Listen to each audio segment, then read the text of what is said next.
Hello, Liz. Hello, Jean-Yves. Good morning to you. You are in Texas in a beautiful Austin. I am. You are the producer of GCUC, when Yes. you say it fast and smoothly, which is the #1 conference in co-working in the US. We used to say that we are brother and sister with Yes. Coworking Europe and GCUC being in the US. You are almost 10 years old with the conference. This is true. Next year is 10 years. Next year is 10 years. So we have moved to the adulthood pretty clearly. And we had this little, episode of COVID that came into. Yeah, we've had a little something going on. But the good news is that you are resuming with the conference. The upcoming conference is this month, September, in New York City. Yep. GCUC USA, and the purpose of the discussion was to, of course, discuss a little bit about the conference and get news from you. As it's hybrid, as Coworking Europe will be as well, it means that everybody can attend virtually, so from anywhere in the world. And the purpose was also to get your science and your knowledge about co-working in the US and how things are recovering.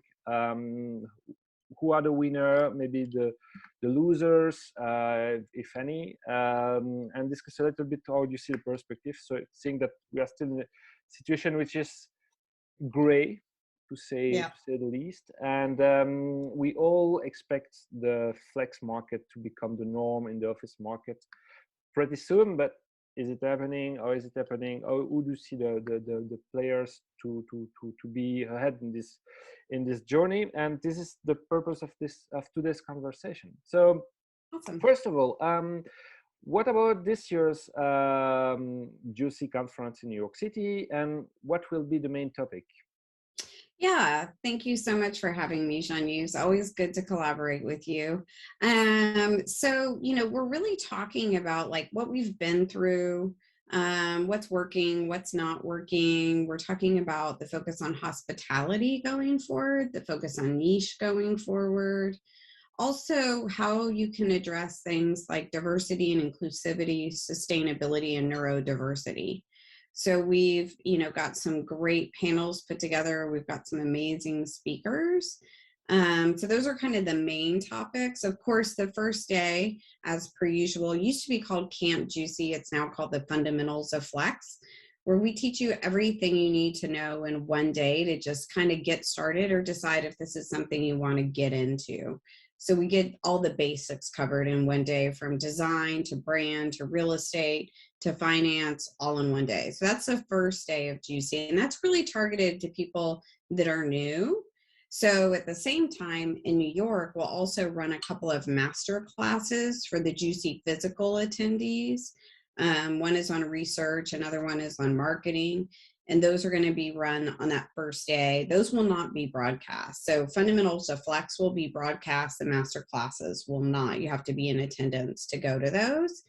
And then the second day, which is the main stage day, is when we've got folks like Convene, JLL, Work Bar, probably Industrious, and a bunch of others up on stage. And then that those are for our European viewers. Big brands in the co-working scene now in the US that have been around for quite a while. Yeah, we've got a lot of real estate folks attending as well. And then that night we'll have a fantastic happy hour. We'll go out in New York. And then Wednesday is kind of what we're like calling pop-up events around New York. We wanted people to get out in the city and to enjoy the city. So at Bond Collective, we're going to have one of the authors of The Cult of We. We're going to have Shlomo, who's the CEO of Bond Collective, and Lisa, who's the CEO of Primary, talking about fundraising. We've got the CEO of Room giving a private tour and some of his thoughts about the future of work and design. And then we've got places you can go co-work. We've got co-working tours. We've got tons of opportunities to go out and explore on Wednesday. We have a code for viewers or watchers before the conference. Yes, we do. So we know you guys can't come over. So we have put together the code Europe, all caps, which you enter before you pick your ticket. So you put in Europe, all caps, then pick the online ticket, and you'll enjoy a really nice 30% discount on an online ticket. And the dates, remind us the dates. Yes, it is the 27th, 28th, and 29th. And the Of 29th, September this month, yeah? yes, of September. The 29th is not broadcast, but the 27th and the 28th are, and that is from about, 9 a.m. to 5 p.m. Eastern Standard, but then we rebroadcast it at 8 p.m. Eastern Standard overnight. So you can pick the hours that work for you. All right. So what is different, would you say, in a juicy this post-COVID era than would have been without this period that we went through all around the world? What is maybe the one or two main things you see that make co-working, or that shows us that co-working will be done differently, or we will put the focus more on some and emphasize on some specific aspect of the co-working offering? How do you see that after this 12-20 months of difficulties, let's say?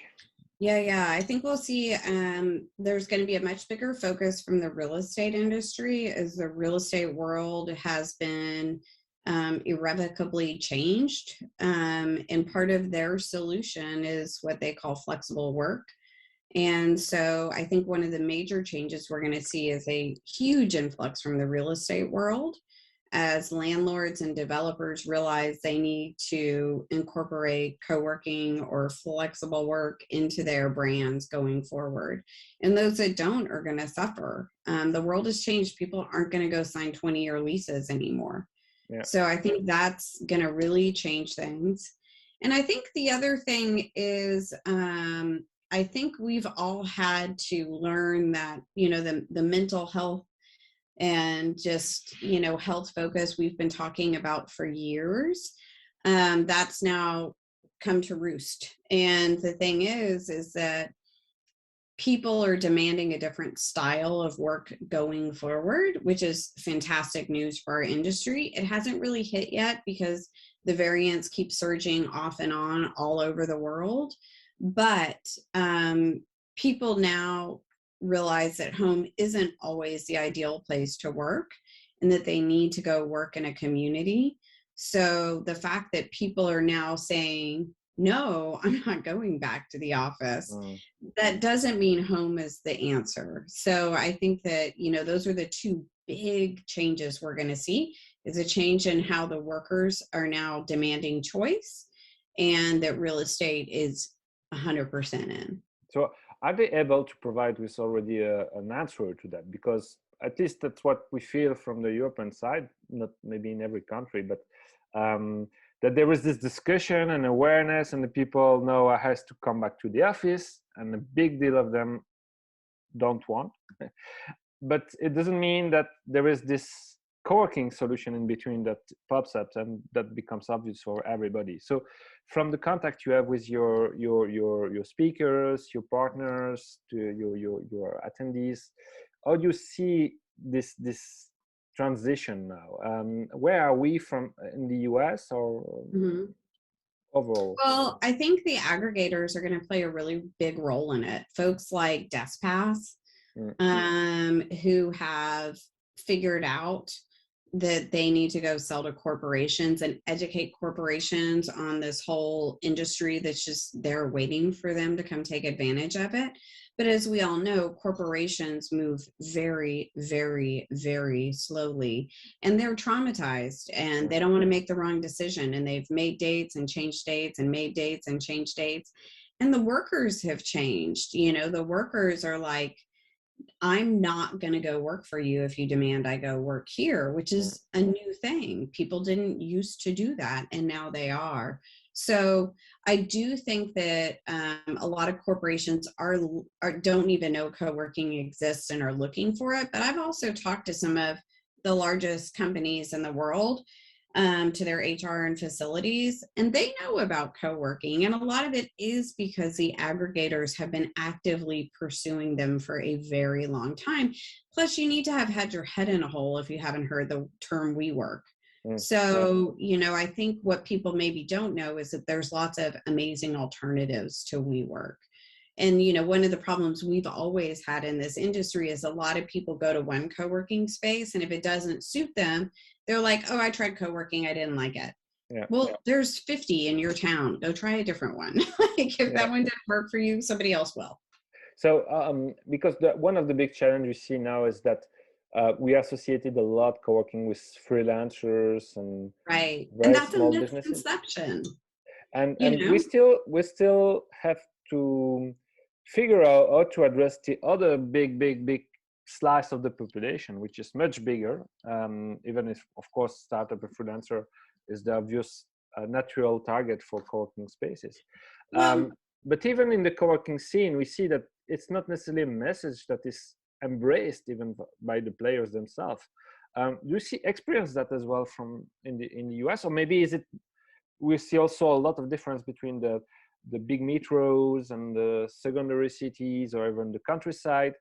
How do you what's the picture from your perspective on that side? well, one of the things that's been really interesting that I love to see, and I've seen it a couple of times, is employees are getting together because their companies aren't moving fast enough and going to a co-working space and be like, hey, there's 10 of us. Can you work us a deal? Like that's super interesting. And I've seen that happen in a few places recently. And I really like that those employees that are saying no to the office, they still need a better place to work than home.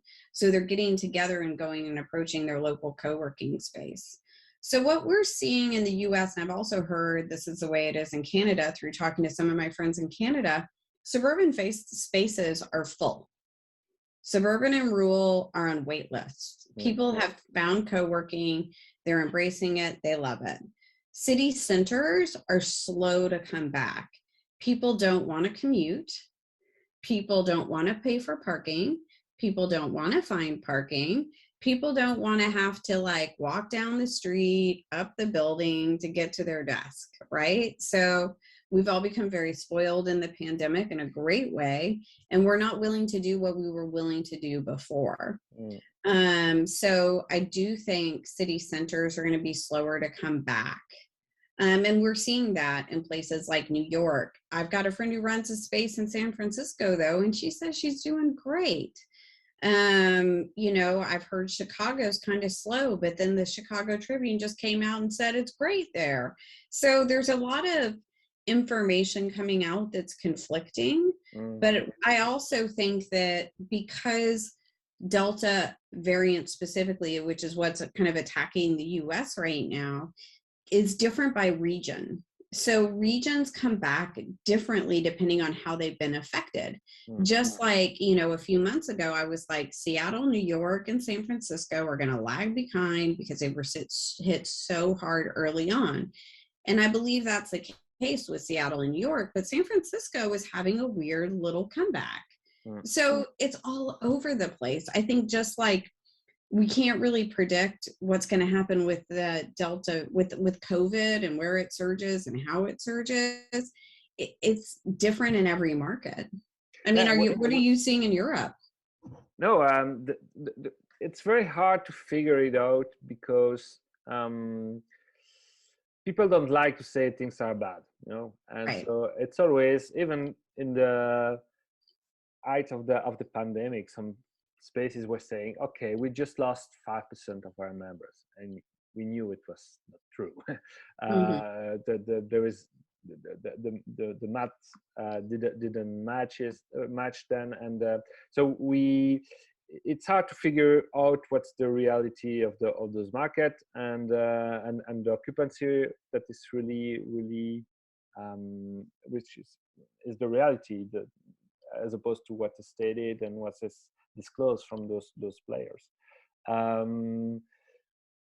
I think a lot of spaces had to renegotiate the agreement with their landlords, most likely in the US, which maybe might create a new breath, or to bring a new breath and new oxygen for those operators, because to some extent the landlord figured out that finally it's not such a bad business.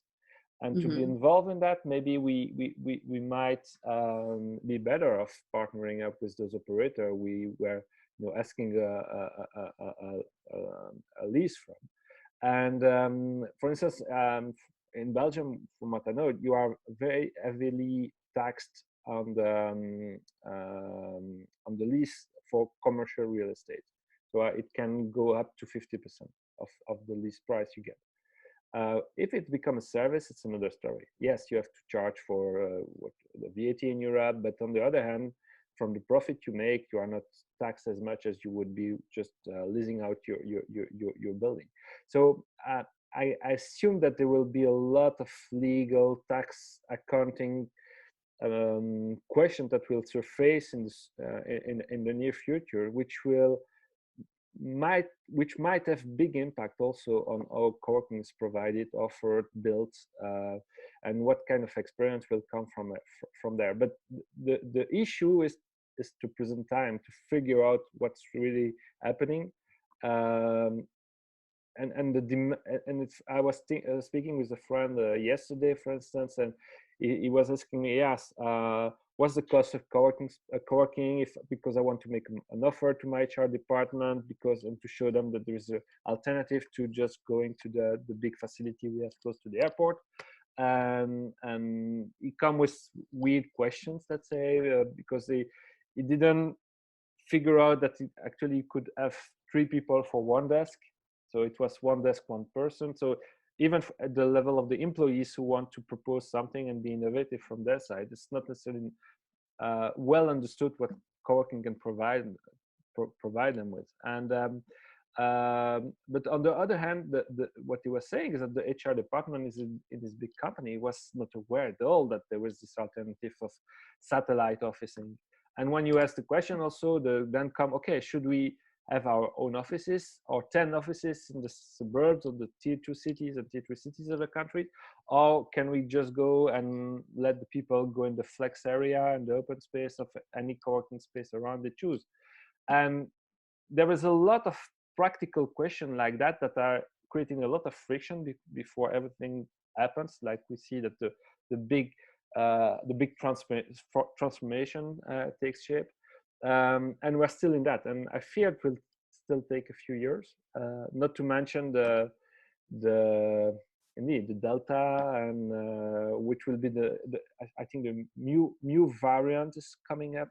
Mhm. The new one they are mentioning could also have an impact of what is happening. And so, yes, but overall, I think the fundamentals sounds very similar. Whether we are in Europe or we are in the US. And of course, what might bring an element of change is how mature the market already is. So in Europe, you have the UK, which is way above every other country. And that's where also it could be a certain indicator what is happening in the UK or areas such as Singapore, or where you have a very high density of co-working operators, where it's more ingrained in the habits of the companies. But so far, it's a lot of question marks, I would say. Yeah, for sure. But then, it's interesting. Then you go look at like Australia, and Hub Australia growing, Creative Cubes growing. Like they've been shut down off and on just nonstop, but they're still anticipating growth, which I think is great. And, a lot of what we've seen is, if you were in trouble before COVID, you did not make it through. And then the other thing that's a huge, huge part of this is that relationship with your landlord. There are landlords that are forgiving and kind and patient, and there's a lot of landlords who've got none of that. Yeah. So a lot of it depends on that relationship to the person who owns the building you're in. Which is yet another reason why ideally, you want to own the building you're in or have a management agreement. Leasing is just hard to make work and to make sustainable for a long time. Do you believe that co-working operator leasing buildings is a model that will still exist in the future in the US, or Yeah, it will, because it has to, because not everybody has enough experience to get a management agreement, and nobody wants to do a management agreement with a first time operator. yeah, So you kind of have to take that risk in order to get the experience, to get the better deals, or to get the money, So I do think it will continue, but I don't think it's always the best thing for both parties. yeah, because now when you think about it, the level of risk that has been taken. So we know, for instance, I remember that it was always a question with WeWork. Yes, you take the lease, but at the highest price you could figure out. What if economical crisis come? And they say, yeah, but we will see, and then it's no big deal. We have a lot of cash, and actually the economical crisis was not the most the happening that was the most to fear of. It was this pandemic, and at the end of the day, WeWork is maybe not the one which suffered the most. I don't know, maybe because of the cash they had, but at the end of the day, what we figure Well, out is that this model of being taking the full risk of the lease doesn't make sense as far as you can just provide with the platform to manage the space. yeah, well, and I think it's super interesting, right? Because WeWorks definitely had some issues. They've got their SPAC deal now, but are they doing good? They're shedding a ton of locations. So I think the numbers might look good because they've dumped so much Yeah. inventory. I'm not sure.